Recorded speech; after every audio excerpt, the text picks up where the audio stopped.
மல்லி ராஜேஸ்வரி மல்லியை எப்படியாவது இந்த வீட்டை விட்டு விரட்டிடலாம், அதுக்கப்புறமா இந்த வீட்டில் நாம வைக்க தான் முடிவு, நாம வைக்க தான் சட்டம் அப்படின்னு எவ்வளோ ட்ரை பண்ணி பார்த்தாங்க ராஜி. ஆனால் அது முடியவே இல்லை. மல்லி எது பண்ணாலும் சரி அசால்ட்டாக எல்லாத்தையும் அடித்து நொடிச்சிடுறாங்க. இப்போது விஜய் கூட மல்லி சொல்கிறத முழுசாக கேட்க ஆரம்பிச்சிட்டான். அதனால் இனிமேலும் நாம் மல்லியை வீட்டை துரத்துறதுலேயே குடியாக இருந்தோம்னா நம்மளுடைய திட்டம் எதுவும் பலிக்காது அப்படின்னு ராஜேஸ்வரி முடிவு பண்ணுறாங்க. ஏற்கனவே மல்லிகிட்ட விவாகரத்து பத்திரத்தில் கையெழுத்து வாங்கியாச்சு. அதனால் அது ஏற்கனவே ஒரு பேப்பர் நம்ம வச்சுருக்கோம். அதே மாதிரி விஜய்கிட்டையும் அதை பற்றி பேசலாம். ஆனால் அதுக்கு முன்னாடி நம்ம பண்ண வேண்டிய விஷயம் ஒன்று இருக்குது, அதை ஃபஸ்ட்டு பண்ணணும் அப்படின்னு நம்ம ராஜேஸ்வரி என்ன பண்ணுறாங்க அப்படின்னா விஜய் ஆஃபீஸில் இருக்கிற மேனேஜரை கூப்பிட்றாங்க.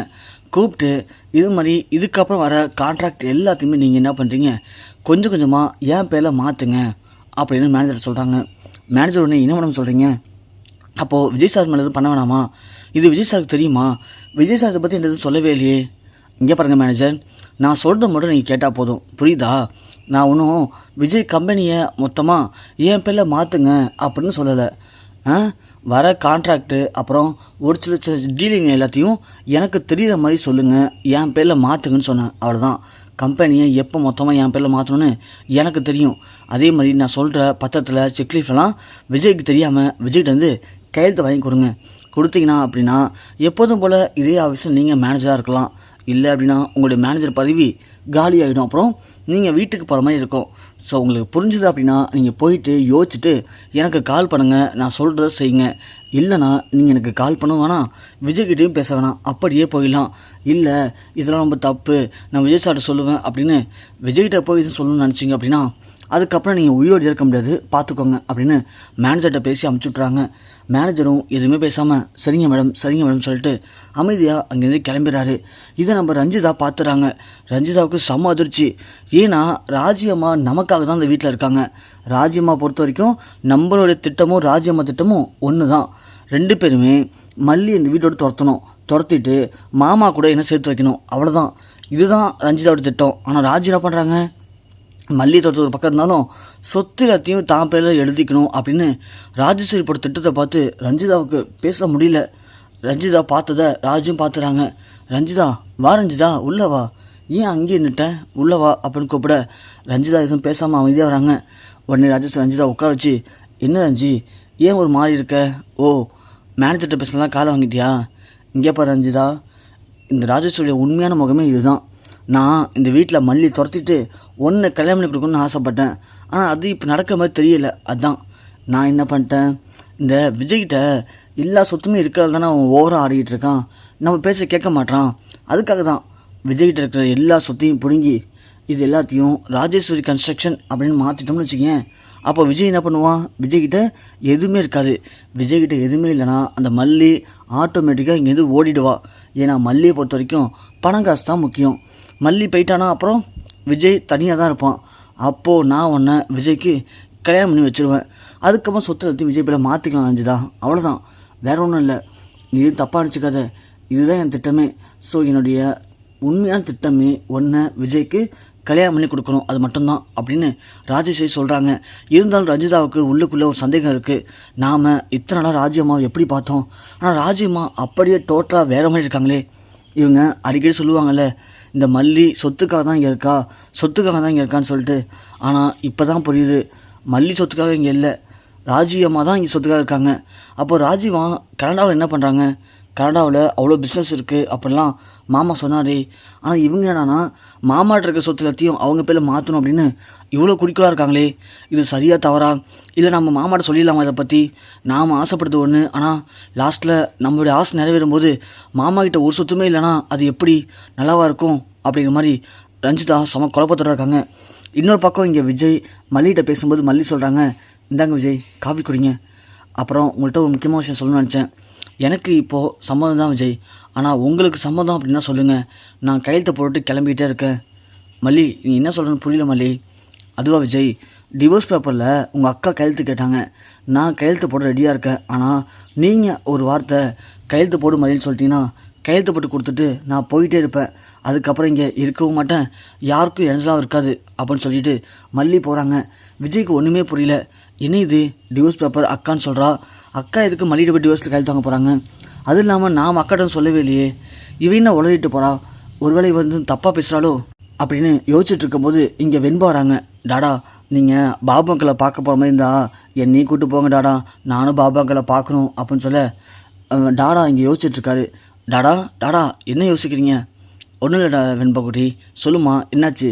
இல்லைடாடா, எப்படியும் பாபா அங்கிளை பார்க்கறதுக்கு ஹாஸ்பிட்டல் போவீங்களே, அப்படியே என்னையும் அழைச்சிட்டு போங்கடாடா ஹாஸ்பிட்டலுக்கு, நானும் பாபா அங்கிளை பார்க்கணும் அப்படின்னு சொல்ல சரி வெண்பாவா போகலாம் அப்படின்னு இங்கே வெண்பா அப்புறம் விஜய் 2 பேரும் கிளம்பி பாபு பார்க்க ஹாஸ்பிட்டலில் போகிறாங்க. போயிட்டு ஹாஸ்பிட்டலில் பாபுவையும் பார்க்குறாங்க. ஆனால் பாபு ஆப்ரேஷன்லாம் முடிஞ்சு மயக்கத்தில் இருக்கார். ஸோ பாபு கண் முழிக்கலை. சரி விடு வெண்பா, நாம் திரும்பவும் நாளைக்கு வருவோம், கண்டிப்பாக அங்கிள் கண் முழிச்சிருப்பாங்க, அப்போ பார்த்துக்கலாம் அப்படின்னு சொல்லி வெளியே வராங்க. வெளியே வரும்போது அன்னபூர்ணி வராங்க. அன்னபூர்ணியை பார்த்ததும் பிக் பாட்டி அப்படின்னு வெண்பா ஓடி போய் அன்னபூர்ணியை கட்டுப்பிடிச்சி முத்தெல்லாம் கொடுக்குறாங்க. அன்னபூர்ணியும் வாங்க மாப்பிள்ளை, உட்காருங்க மாப்பிள்ளை அப்படின்னு சொல்ல பரவாயில்லம்மா அப்படின்னு சொல்லிட்டு நிற்கவும் இங்கே அன்னபூர்ணி சொல்கிறாங்க, மாப்பிள்ளை நான் ஒன்று சொல்கிறேன் தப்பாக நினச்சிக்காதீங்க, அது வெண்பாக்கும் தெரிஞ்சிருக்கும். வெண்பா மட்டும் அன்றைக்கி சரியான நேரத்தில் எனக்கு கால் பண்ணி மல்லிக்கு இப்படி ஒரு பிரச்சனை பணம் வேணும்னு சொல்லலைன்னா கண்டிப்பாக இந்நேரத்துக்கு பாபுவை காப்பாற்றிருக்க முடியுமான்னு தெரியல தம்பி. ஆனால் ஒன்று, உங்கள் அக்கா இப்படிலாம் பண்ணணும்னு சத்தியமாக எதிர்பார்க்கவே இல்லை.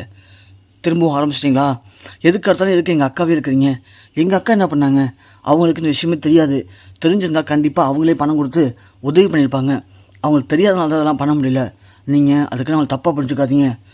அன்னப்பண்ணி ஒன்று என்ன வேணும்பா குட்டி, டாடாட்ட எதுவுமே சொல்லவே இல்லையா? இல்லை பிக் பாட்டி, அதுக்கு தான் டாடா இங்கே அழைச்சிட்டு வந்தேனே. ஏன்னா டாடாட்ட அங்கே பேசும்போது கண்டிப்பாக அந்த 2 குட்டி பேசவும் வந்துருங்க. வந்துருச்சிங்கன்னா அதுங்க சொல்கிறது மட்டும் தான் டாடா கேட்பார், தவிர நம்ம சொல்கிறது எதையுமே டாடா காது கொடுத்து கேட்க மாட்டார். அதனால தான் டாடாவை இங்கே அழைச்சிட்டு வந்தேன். வெண்பா என்ன சொல்கிற? ஐயோ டாடா, உங்களுக்கு விஷயமே தெரியாதுல்ல. அன்னைக்கு மல்லியம்மாவுக்கு இந்த மாதிரி ஒரு பிரச்சனை, பணம் வேணும் அப்படின்னு தெரிஞ்ச உடனே ஓடி வந்து நம்ம ராஜ்யத்துக்கிட்டையும் ரஞ்சாசத்துக்கிட்டையும் காலெல்லாம் விழுந்தாங்க, மடிப்பிச்செல்லாம் கேட்டாங்க. ஆனால் ராஜிமா பணம் தரவே இல்லை. அதுக்கப்புறம் அவங்க உங்களை பார்க்கலான்னு கிளம்புனாங்க. உங்களை பார்க்கவும் விட மாட்டேன்ட்டாங்க. வேறு வழியே இல்லாமல் மல்லியம்மா என்ன பண்ண தெரியாமல் பயங்கரமாக அழுதாங்க டாடா. அதுக்கப்புறம் நான் தான் பிக் பாட்டி கால் பண்ணி மல்லியம்மாவுக்கு இப்படி ஒரு சூழ்நிலைன்னு சொன்னேன். அதுக்கப்புறம் பிக் பாட்டி தான் வந்து பணம் கொடுத்து உதவி பண்ணியிருக்காங்க. டாடா அது மட்டும் இல்லை, உங்கள் ராஜ்யத்தை இங்கேயும் வந்தாங்க. வந்து டிவோர்ஸ் பேப்பரில் கையெழுத்து போட்டால் மட்டும்தான் பணம் தருவோம் அப்படின்னு மல்லியை மிரட்டி மல்லிகிட்ட அந்த பத்திரத்தில் கையெழுத்து வாங்கவும் ட்ரை பண்ணாங்க உங்கள் அத்தை. விஜய் ஒன்று யோசிக்கிறாரு. என்னடாடா யோசிக்கிறீங்க? தெரியும்டாடா, நாங்கள் எது சொன்னாலும் நீங்கள் நம்ப மாட்டீங்க அப்படின்னு. ஐயா வெண்பா அப்படி இல்லைம்மா, இருந்தாலும் தெரியும்டாடா. டாடா உங்களுக்கு இன்னும் சந்தேகமாக இருந்தால் இங்கே சிசிடிவி கேமரா இருக்குல்ல, கண்டிப்பாக அந்த கேமராவில் ராஜ்யத்தை வந்தது, மல்லியம்மா டார்ச்சர் பண்ணதுன்னு எல்லாமே ரெக்கார்டாக இருக்கும். வாங்கடாடா, எனக்காக வந்து ஒரு வாட்டி பாருங்கடாடா. அப்போ தான் ராஜ்யத்தை மல்லியம்மாவை எந்த அளவுக்கு போட்டு டார்ச்சர் பண்ணுறாங்க அப்படின்னு உங்களுக்கே புரியும். மல்லியம்மா ரொம்ப பாவம்டாடா. அவங்க உங்களுக்காகவும் எனக்காகவும் மட்டும்தான்டா அந்த வீட்டில் இருக்காங்க. ஆனால் நீங்கள் அதை புரிஞ்சிக்காமல் மல்லியம்மாவை போட்டு ரொம்பவே கஷ்டப்படுத்துறீங்கடாடா. பார்க்கும்போது ரொம்ப பாவமாக இருக்குடாடா. எனக்கே அப்படி இருக்குன்னா மல்லியம்மா பாவம் யோசிச்சு பாருங்கள். மல்லியம்மா ரொம்ப ஃபீல் பண்ணாடாடா.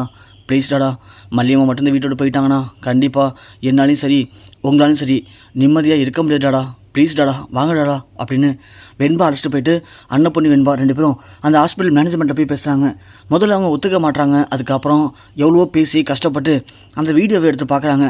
பார்த்தா சொன்ன மாதிரி ராஜ் ரஞ்சிதா 2 பேரும் வர்றது, கையில் ஒரு பேப்பர் வச்சுருக்கிறது, மல்லிகிட்ட பேசுறது, மல்லி பயங்கரமாக அழுகிறது, திரும்ப மல்லி உட்காந்து அந்த பத்திரத்தில் கையெழுத்து போட போகிறது, கரெக்டாக போடுற நேரத்தில் அன்னப்பொண்ணி வருது, பணம் கொடுக்குறதுன்னு எல்லாமே தெளிவாக பதிவாக இருக்குது.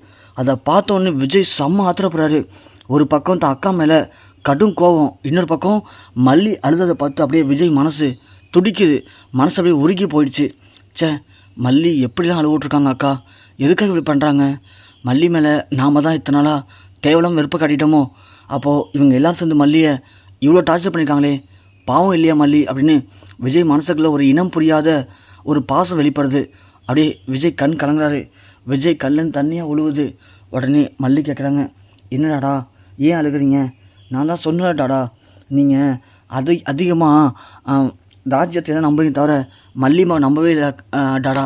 ஆனால் மல்லியம்மா இதெல்லாம் சொன்னால் தேவையான பிரச்சனை வரும் அப்படின்னு மல்லியம்மா இது எதையும் வெளியில் சொல்லவே இல்லை. அதுதான் மல்லியம்மா. இப்போயாச்சும் நீங்கள் மல்லியம்மா புரிஞ்சுங்கடாடா, புரிஞ்சுக்கிட்டு மல்லியம்மாட்ட பேசுங்கடாடா. மல்லியம்மா வீட்டை விட்டு போயிட்டாங்கன்னா அப்புறம் நாம் ஒன்றும் இல்லாமல் போயிடணும்டாடா அப்படின்னு சொல்ல, சாரி வெண்பா, சாரி அன்னப்பொண்ணிம்மா, நான் தான் தப்பு பண்ணிட்டேன்.